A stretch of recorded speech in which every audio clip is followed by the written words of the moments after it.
What is going on, YT? Y'all, I'm gonna get right to it. And yeah, Captain Steve have came through with his point of view of what happened to the Philadelphia medical flight that crashed yesterday. So let me go ahead and pull him on up. And let's get into what he has to say about it. We are the Skaggs family, Matthew and Cosette, and we are owners of Jellyfish Lighting. Okay, where's my skip button? 2501. I just saw this, that part of it. Okay, let's go. Well, unfortunately, we have another aircraft mishap to talk about, and I want to talk in this video about what I think happened in the airplane outside of Northeast Philly, the Learjet that went down just last night, and how incredibly rare it is to have two back-to-back major accidents like this. But let's take a look at what happened last night in Philadelphia.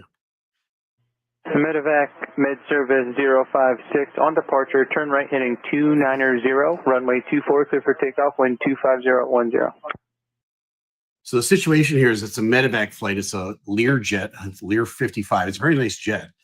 And it's going from Northeast Philadelphia, an airport I know a great deal about. I flew all the time in my military days out of Willow Grove. I was there for about a dozen years. And that's right in the vicinity of Northeast Philadelphia. They fly a lot of these medevac flights to various places around the world even, but this one's going to Springfield, Illinois. They take off a runway 24. About 60 seconds later, they crash. And there's lots of conjecture about why that happened. I'll tell you in a minute what I think happened. Again, remember, this is just my conjecture about it. There's going to be a whole forensic redo of this whole flight, and that will be the details that come out in the days, weeks, and months to come. But let's take a look at what we know so far. Medevac med service 056, contact Philly departure 123.8. 123.8, Mike Tango Sierra 056 medevac. Thank you. Good day. Okay, let me stop it right there. So this is a routine departure out of any airport. It can take place anywhere around the world. And medevac takes off, and as soon as they're airborne, they're 400 or 500 feet above the ground when they get handed off to departure control. And so they're given a frequency. What I want you to key into here is the voice of the co-pilot who's talking on the radios.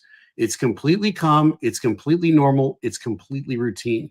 Nothing's going on just yet on this airplane. And I can get that from listening to the tone in the voice. And remember, in aviation, there are three priorities, and they go in this order: aviate, navigate, communicate, in that order. So the first thing is make sure you fly the airplane. That's the aviate part. Keep the airplane, the blue side up, as we say in aviation. Navigate is the next thing. Where are you headed? Where are you going, right? That was an impact in the Reagan incident just at the beginning of the week. And then communicate. That's the third of your priorities. It's not the top of the list. And what's going to happen here is you don't hear another word from these guys. It was absolutely routine when they got handed off, and something happens immediately that causes this airplane to crash. And I'll give you my thoughts on that in just a second.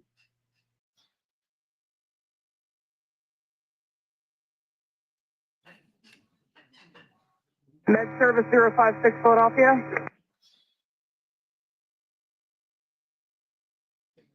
Med service 056 Philadelphia. So Philadelphia is expecting the handoff from this medevac flight, and they don't hear anything from them. They never checked in.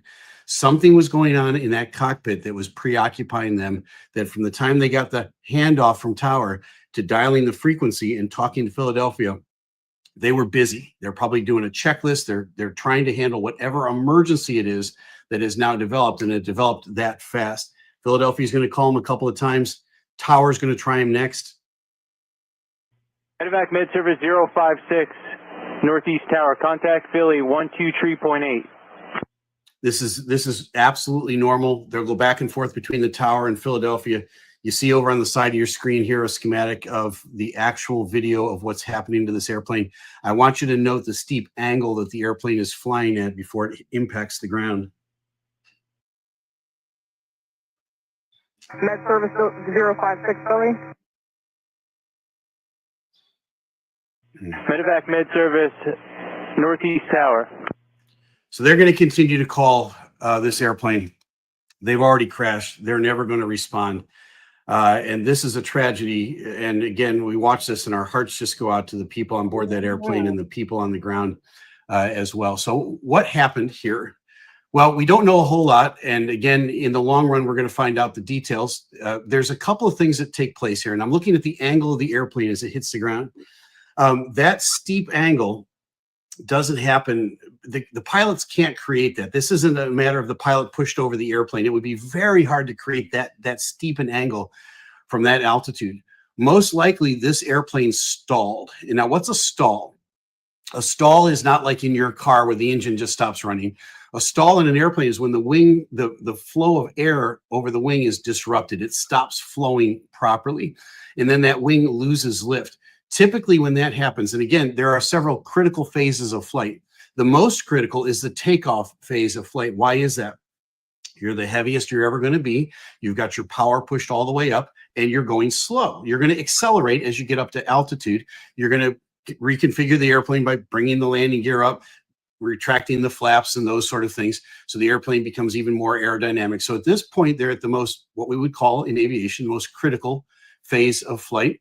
And something happens to disrupt the lift over the wings. That's my conjecture on this. At that point, the nose of the airplane, which is kind of up like this, is going to drop steeply. It's going to fall through. One of the wings is going to stop creating lift, and the airplane's going to either go on its back or the nose is going to come sharply down. And that's where you get that steep angle now that you see on the screen where they impacted the ground. Now, if you're up at altitude and that happens, you have altitude to lose to recover, because the air will start flowing back over that wing as the nose drops through. When you're this close to the ground, there's no time to recover. And that's what happened to these folks, I think. Why would the airplane stall? One of two possible big reasons. One is the center of gravity on the airplane was off. Maybe it was way too far in the back, and it caused the nose to pitch up, which would create a disruption in the lift over the wing. The air is not flowing smoothly over the wing, or they lost an engine or two and they lost all their thrust. Let's put it that way. They lost enough thrust that the airplane stalled and the nose fell through. So at this point now, we're not going to get anything else from Philadelphia or anybody else. I do want you to look a couple times at the angle of this flight, and I want you to understand that this airplane didn't get airborne for more than about 60 seconds. When we look at its flight path, it comes straight off of runway 24. It's climbing out straight ahead, as it would have been cleared to do. At the very end of this video that we just watched, there's a little veer to the left before they impact the ground, and that would be characteristic also of a stall. The left wing was the one that probably dipped down first. The nose fell through, and the airplane went just slightly off to the left. I'm grabbing a lot from just a bit of the video here. But again, it's very sad. Now, what does this have to do with the accident outside of Reagan? Well, the two most critical phases of flight, obviously, are taking off and landing. Now, where the two incidents are really totally different is that there's a lot to look at in the DCA accident. The regional jet was in a very tight airspace. They were cleared to land. The airspace in front of them, behind them, and on both sides of them belongs to that commercial jet. The helicopter was talking to the tower. They accepted visual separation rules from the tower. They said they had the airplane in sight. And my conjecture on that video was they were looking at the wrong airplane. They thought they had visual separation on the airplane. The only problem was it wasn't the airplane the tower was talking about. That's human error. Again, we're going to find out in the weeks and months ahead what actually happened, but I think that played a huge factor in it. In this one, we simply don't know. All we know is that the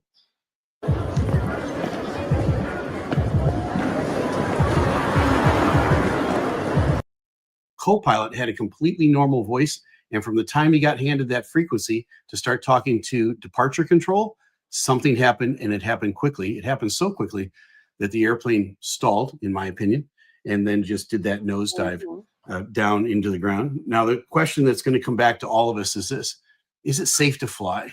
And I've been inundated with emails and texts over the last few days. Captain Steve, tell us it's safe to fly. And the answer is absolutely yes, it's safe to fly. Look, I want you to put this in perspective. Every day, all around the world, there are tens of thousands of departures, takeoffs, and landings all around the world. That goes on day after day, week after week, month after month, year after year. The last time there was a major airline accident in this country, in the US, with fatalities was over a dozen years ago. I can't even remember the last time there was a mid-air collision like there was at DCA this week. It's been decades since that has happened, and there have been millions of flight events that have gone on in between that. The problem is when two accidents take place so close to each other, boy, it really makes us nervous. And I understand that, folks. I get that. You're asking me, is it safe to get on an airplane? Here's what I'm going to tell you. I'm about to get on an airplane tomorrow. I'm going to fly from Charlotte Douglas International Airport all the way over to London, and I'm going to bring 300 of my best friends with me. It's absolutely safe to get in an airplane. Your pilots are exceedingly well trained. They are very seasoned and very experienced. And again, the system has not failed. These are just two coincidences that took place so close to each other. Yeah, it does make us kind of nervous, and I understand that. If you can, come along with me tomorrow night. I got the 8:30 departure out of Charlotte Douglas. I'm headed to London, and we're going to have a good time together. Hopefully, I can put all my passengers at ease before we depart, because I understand how nervous this gets.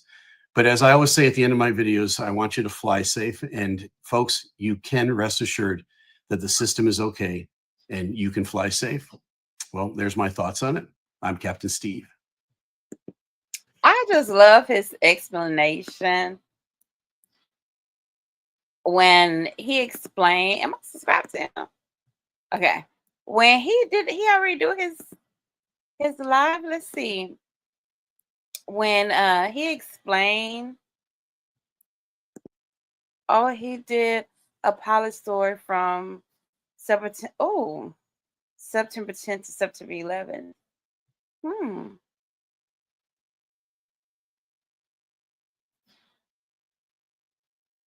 Okay. September the 10th, 2001, First Officer Steve packed his suitcase and waited for a phone call, finalizing his assignment to fly American Airlines Flight 11 from Boston to Boston to LA. I'm gonna have to watch this video. Did he already do his? Did I miss it? Y'all, I'm sleepy right now. I am. I'm so sleepy. No, he didn't. So when did he make this video? Okay, cool. So yeah. And thank him for serving. So thank you for serving this country, Captain Steve. Good explanation. I know a lot of people wanted to know what happened. I wanted more information. I know yesterday when we covered it, we were able to listen to the audio that he just explained to us, that we were able to listen to again. But to get it from a pilot point of view, it just kind of makes sense. And it definitely puts me at ease when he said, when he answered the big elephant that everybody wants to know, if it's safe to still fly, because that was one of the things that was going on in my mind. Like, okay, when I get completely off of this, I'm going to be doing some trips. Like, what's going on? So I'm happy to get that the confidence he have. Of course, accidents can still happen. Unfortunately, accidents can result in what we have seen with this flight, unfortunately, and with the DC flight. I hate calling it the DC flight. I really, really do hate calling it that. But yeah, love on your loved ones. Pray for your enemies. Pray for your loved ones. Just pray, y'all. Pray. Yeah. Yeah. Oh, did y'all just hear about well, we'll talk about that some other time. Anyway, love, peace, soul, hair grease. And remember to treat people with kindness, because you never know what they're going through. Bye.